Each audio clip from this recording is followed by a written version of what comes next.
উদ্বাস্তু হিন্দুদের CA application form, CA অ্যাপ্লিকেশনের যে ডকুমেন্ট সেটা অ্যাপ্লিকেবল নয়।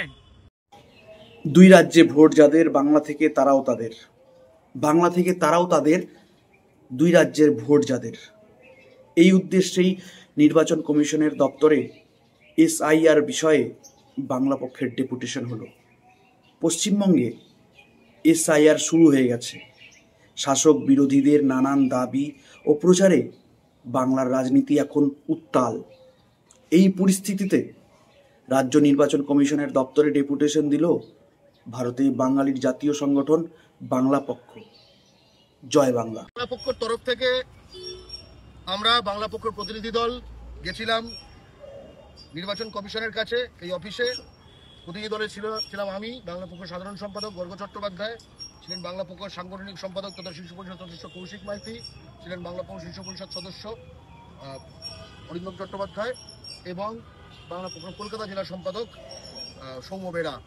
আমরা এই চিঠিটা মূলত দিয়েছিলাম, যেটা রিসিভ করা হয়েছে, এবং সেটা হচ্ছে আমাদের তিনটে স্পষ্ট দাবি এসআইআর কেন্দ্রিক। 2025 এসআইআর বাংলার ভোটার তালিকায় থাকা বহিরাগত ভুয়ো ভোটার যাদের দুই রাজ্যে ভোটার কার্ড, তাদের এসআইআর প্রক্রিয়ায় বাংলার ভোটার তালিকা থেকে বাদ দিতে হবে এবং সেই অপরাধীদের নাম ও পশ্চিমবঙ্গে দেখানো ঠিকানা প্রকাশ্যে আনতে হবে। 2, কোটি হিন্দু বাঙালি, কোটি মুসলমান বাঙালি এবং বাংলাদেশ থেকে ধর্মীয় নির্যাতনের কারণে ভারতে আগত উদ্বাস্তু হিন্দু বাঙালির একজনের নাম ভোটার তালিকা থেকে বাদ দেওয়া চলবে না। 3, ইন্দো নেপাল চুক্তি অপব্যবহার করে ভারতে অনুপ্রবেশ করে অবৈধভাবে বাংলার ভোটার লিস্টে নাম তোলা প্রতিটি ব্যক্তির নাম ও তার সন্তান সন্ততির নাম ভোটার তালিকা থেকে বাদ দিতে হবে বিহারের এসআইআর এর অনুরূপ। এবার কৌশিক মাইতি বলবেন যে আমাদের যে আলোচনাটা কি হলো তার ভিত্তিতে কথাগুলো। প্রথম কথা, দুই রাজ্যের ভোটার কার্ড তাদের নাম আমরা প্রকাশ্যে আনতে বলেছিলাম, কারণ তারা ক্রিমিনাল। দুই জায়গায় ভোটার কার্ড করা হচ্ছে ফৌজদারি অপরাধ। বিহারেও ভোট দেয়, এখানেও ভোট দেয়, এটা চলতে পারে না। উনি বলছেন নামটা এবং ঠিকানাটা প্রকাশ্যে আনা সম্ভব না, কারণ পার্সোনাল ইনফরমেশন।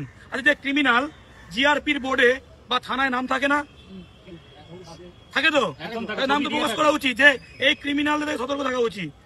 তাহলে পার্সোনাল ইনফরমেশন বলে থানায় তো কোনো ক্রিমিনালের ডিটেলস দিত না, এফআইআর কপি পাওয়া যেত না, জিআরপির ওখানে ছবি সহ নাম থাকতো না, ঠিক কিনা? ক্রিমিনালদের নাম প্রকাশ করা উচিত। তাদের আবার পার্সোনালে কি, তাদের আবার পার্সোনাল ইনফরমেশন কি, এটা ফৌজদারি অপরাধ।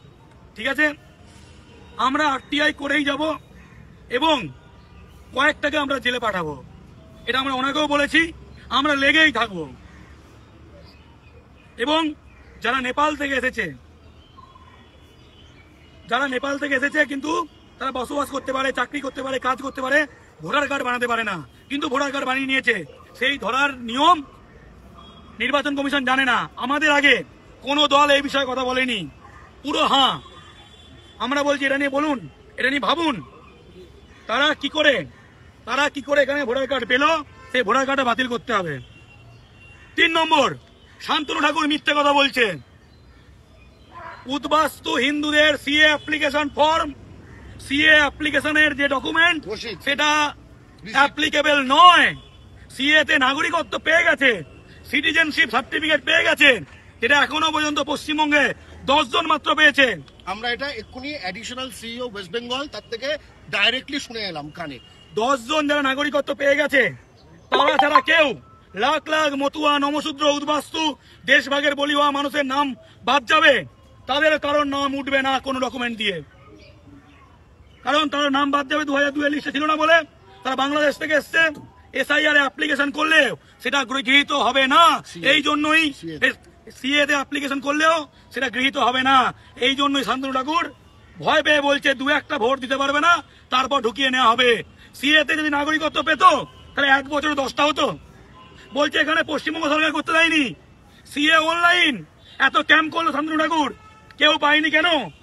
আসামে তো বিজেপি সরকার 3 জন উদ্বাস্তু বাঙালি নাগরিকত্ব পেয়েছে, 12 লাখ হিন্দু বাঙালির নাম বাদ গেছে এনআরসিতে, 6 লাখ ডিভোটার, মানে 18 লাখ হিন্দু বাঙালি যারা নাগরিকত্বহীন হয়ে আছে, তাদের মাত্র 3 জন পেল কেন? সেখানে তো পশ্চিমবঙ্গ সরকার নেই, সেখানে তো তথাকথিত মমতাজ বেগম নেই। তাহলে হেমন্ত বেগম আটকাচ্ছে না হেমন্ত আইবক আটকাচ্ছে? হ্যাঁ, তার মানে আসলে সিএ তে নাগরিকত্ব হয় না, এটা প্রমাণিত। লাখ লাখ মতুয়া, উদ্বাস্তু, নমশূদ্র, দেশভাগের বলি হওয়া মানুষের নাম বাদ যাবে, তাদেরকে নাম ঢোকানো যাবে না। এটা নির্বাচন কমিশন স্পষ্ট করেছে। কারণ সিএ তে অ্যাপ্লিকেশন যারা করবে, নাগরিকত্ব সার্টিফিকেট না পেলে সেটা অ্যালাউড নয়। তাহলে তো কেউ একজন অ্যাপ্লিকেশন করে দিতে পারে। অর্থাৎ সিএ নাগরিকত্ব পেয়েছে এরকম 10 জন যারা বাংলাদেশ থেকে এসেছে, তারা এসআইয়ের নাম তুলতে পারবে। লাখ লাখ উদ্বাস্তু বাঙালি পারবে না। কোটি হয়। বিজেপি উদ্বাস্তু বাঙালির শত্রু।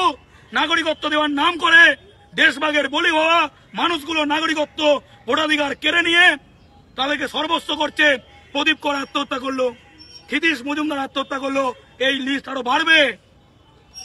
অর্থাৎ যাদের ভোট পেয়েছে বিজেপি, যাদের ওপার বাংলায় দেশ ছেড়ে চলে আসতে হয়েছে বলে যে মাথার মধ্যে মুসলমান বিদ্বেষ আছে, সেই বিদ্বেষটাকে কাজে লাগিয়ে তাদেরকে ভুল পথে চালিত করে তারা ছিল নাগরিক, তাদেরকে বেনাগরিক বানিয়ে এসআইআর থেকে নাম বাদ দেওয়া চক্রান্ত হচ্ছে। ধিক্কার জানাই। শুভেন্দু অধিকারী বলেছিল কোটি কোটি বাংলাদেশির নাম বাদ যাবে।